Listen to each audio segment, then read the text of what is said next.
తల తాకట్టు పెట్టైన పేదవారికి సొంతింటి కలను నెరవేర్చుతామని రెవెన్యూ శాఖ మంత్రి పొంగులేటి శ్రీనివాసరెడ్డి అన్నారు. గత బీఆర్ఎస్ పాలకులు దొరికినంత దోచుకొని లక్షల కోట్ల అప్పులు చేసి ఫామ్ హౌస్ లో పడుకున్నారని మాజీ సీఎం కేసీఆర్ కు చురకలంటించారు. జగిత్యాల జిల్లా బుగ్గారం మండలంలో పర్యటించిన ఆయన భూభారతి అవగాహన కార్యక్రమంలో పాల్గొన్నారు.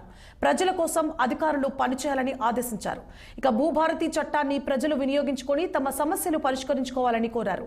ఈ నెల 24 లేదా 25వ తేదీన రాష్ట్ర వ్యాప్తంగా 4 లక్షల మంది పేదవారిని ఇందిరమ్మ ఇళ్లకు ఎంపిక చేసి ఇంటి నిర్మాణపు పనులను ప్రారంభిస్తామని మంత్రి పొంగులేటి తెలిపారు. ఈ మండలంలోని 10 రెవెన్యూ గ్రామాలలో 744 అప్లికేషన్లు నిన్నటి వరకు రావటం జరిగింది. ప్రధానమైన సమస్యల్లో సాదా బైనామాలు. ఈ సాదా బైనామాలకు సంబంధించిన దాన్ని ఆనాడు 2020 చట్టంలో సాదా బైనామాలకి ఆన్లైన్లో అప్లికేషన్లు చేసుకోమన్నారు.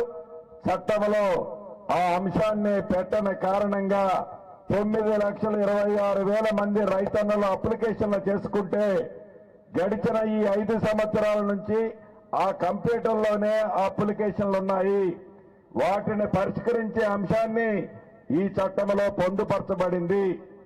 ఏ కారణం చేతైనా రైతన్న ఇంటి పేరు కానీ, తన పేరు కానీ, తన కులం కానీ, తనకున్న భూమి కానీ ఎక్కువలు తక్కువలు పడ్డా ధరణిలో ఉన్న లోపాల వల్ల చెప్పులు అరిగిందాక రైతన్నలు ఆఫీసుల చుట్టూ తిరిగారే తప్ప సమస్య పరిష్కారం కాలేదు.